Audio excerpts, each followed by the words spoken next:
Hey everybody! Before we start today's video, I just wanted to say thank you to you all, because we have just now hit 1,000 subscribers on this channel.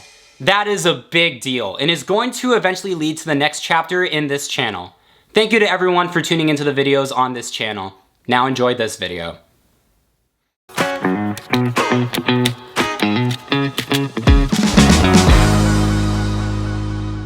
Welcome everyone to another theme park hotel review. I'm Caleb Kent, your theme park hotel critic. Today's video will be all about Disney's Polynesian Villas.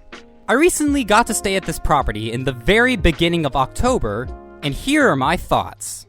For those of you who aren't aware, this property is a Disney Vacation Club resort of Disney's Polynesian Village Resort. I've already made a review on the whole main resort, so if you're interested in learning about the main property, then you can go to the first link in the description or click on the top right corner of your screen. And yes, I know the whole name of the DVC resort here is Disney's Polynesian Villas and Bungalows. However, I didn't want to put the whole name in the title of this video, because I did not want to unintentionally confuse anyone who thought that I'd also be going over the bungalows in this video, because I am not. I would have loved to stay in a bungalow, but they are absurdly expensive. I'll have to wait until I'm at a point in my life where I can reserve it and review it. And also, this video is not talking about the new island tower. That deserves its own separate video. This video, however, is going to be focusing on the Deluxe Studio Villas here in the Moorea, Pago Pago, and Tokelau buildings at the resort. So without further ado, let's dive right in. To briefly summarize the theme of the property, the resort is modeled after the Pacific Islands and is inspired after places like Hawaii and Fiji. The resort also highlights the tropical geography of the Pacific Islands, like the volcano at the main pool area, the landscaping, and even the beach spots. Now let's get right to the villas. As I have said earlier, the Deluxe Studio Villas are located in the buildings Tokelau, Pago Pago, and Moorea. All the Deluxe Studio Villas here are the exact same, but come with either a resort view type or preferred view type. Both descriptions of the views say views of landscaping or parking area, but I'm pretty sure that's a mistake on the website. But let's get on with my villa. I reserved the preferred view type, and as such, I was placed on the third level in the Moorea building. Now, something I noticed on my way to my villa was the difference in the hallway appearance when compared to the main resort building hallways. But anyway, when you reach your villa and open the door, the tropical island luxury inside will greet you aloha. There's quite a bunch in this hallway before the main area, starting off with the bathroom. Directly in front of you is a sink area, alongside framed art pictures of tropical island birds. And above the toilet is an artwork of the mermaids from the 1953 animated classic Peter Pan. And there's a tub shower that has dark tiles with the blue Pacific Island design with it. And don't forget about the shower curtain with the pigment of tropical flowers on it. Moving on down the hallway, there's a kitchenette area with a coffee maker that has a large pot, sink, and microwave. Right across the kitchenette is a room designated for a walk-in shower. Included with the sink area that's more spacious and has a bigger mirror, this walk-in shower has the same tile design as the tub shower in the bathroom, but with the bench area, 2 shower heads, a vertical blue design on the wall, and some dark rock tile on the floor. By far a really cool feature for a studio villa. Making your way out of the hallway is the main area. The first thing you come to is a queen bed, which has a simple but quite fancy wood headboard. On both sides of the bed are nightstands with wooden net bedside lights. On the side wall of the bed is an artistic picture of a tropical island. Right in front of the bed is a wide TV stand, which has motifs of Pacific Island tree leaves. Even more groovy, the TV stand actually doubles as a pull-down twin bed for an extra person, which has an art background of Lilo and Stitch sleeping on a hammock at the beach. Now, something that I thought was neat about the villa was the carpet's design of tropical flowers, and especially the bistro table, which has a beautiful configuration on the chairs, a blue and gray painted wood mirror, and a lamp with the carved island totem. Right across the bistro table and next to the queen bed is the sofa, which has a gorgeous design of ocean blue on it. Above the sofa is another Lilo and Stitch art background, with Stitch playing a ukulele on the beach while Lilo and Nani surf.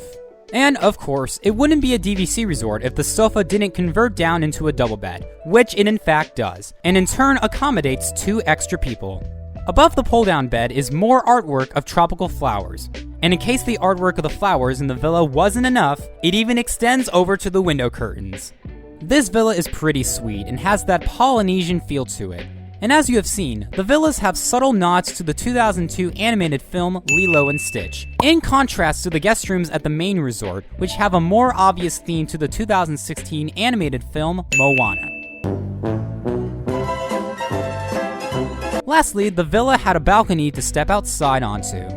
As I have pointed out in my review for the main property, the first floor rooms have patios, the second floor rooms have Juliet-style balconies, and the third floor rooms have full balconies to step outside onto. But for the villas here, they all come with either a full balcony or patio to step outside onto. And as you can see from my view, I had an outlook of the Magic Kingdom. I was like right at the edge of the resort, so I could see the resort's bungalows and its beach area, part of Disney's Grand Floridian Resort and Spa on my left, the Seven Seas Lagoon all around, the Magic Kingdom Park, and the ferry boat dock station at the Ticket and Transportation Center on my right. Needless to say, it was pretty. And this brings me back to the villa's view types to reserve. From what I've researched, the preferred view type either means a Seven Seas Lagoon view, a partial view of it, a pool view, or a view that's generally nicer than a resort view.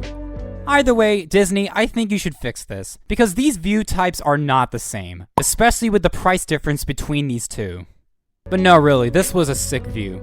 At sunset, it really brings out the charm of the resort with this view. And at nighttime, you can see the fireworks from Magic Kingdom with this view. Overall, this was a really great stay. It felt different from what I've seen at other DVC properties, and I think it was the vibe or style that these villas were constructed with that makes it more unique. And I believe part of that is because of the use of wood on the ceiling and for the material of the doors.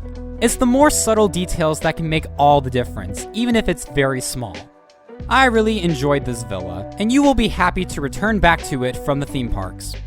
I really don't have much to critique about. It's really just that these villas, even though they're deluxe studios, are pretty expensive to reserve. Not only to mention that it can be hard to book due to high demand at this resort. I was lucky enough to book this villa at a good time at a more reasonable rate compared to what the rates for these villas usually are. But that's basically it. It was a real treat staying here, and a great place to reside at Disney. In conclusion, if you are looking for a fun, relaxing, and luxurious DVC villa to stay at with close proximity to Disney's Magic Kingdom, this will be a great choice. But if you want to save money, want more space in an accommodation for around what these villas cost, or want to stay in a different area at Disney World, then I'd say check out the other DVC resorts here at Walt Disney World. I forgot how much I loved this resort when I stayed at the main property back in June of 2024, and these villas reintroduced me back to the incredible vibes this resort gives you. But moreover, this DVC resort was fantastic and is definitely now one of my favorites. I technically now have 4 more extended DVC properties to check off in total at Walt Disney World. And I say technically because while I have officially stayed at this DVC resort, I haven't completely stayed here since I have yet to stay in one of the bungalows. If the bungalows weren't in the resort's full name, I wouldn't be making this a big deal. But because it is, I just don't feel that I fully checked off this resort yet. I'll get to the island tower eventually, but once again, I gotta be in a place in my life where I can reserve a bungalow to completely check off this resort. We'll see where God takes me, but either way, I just really enjoyed this property, and I think you will easily come to like it a lot as well. Now this is when I'd give my final score about the property, but I feel that I should wait until I stay in a bungalow so I can give my full score about the property. I know that may be ridiculous to some of you, but I just don't feel that it's right to declare a final score now, given that the bungalows are literally in the whole name of the resort. But either way, thank you all so much for watching this video, and I'll catch you all next time. And once again, thank you to everyone for getting the channel to 1,000 subscribers. God bless you all. If you liked this review, check out some other properties that I've done a review on this channel. And don't forget to like, subscribe, comment, and share. But only if you want to. Over and out.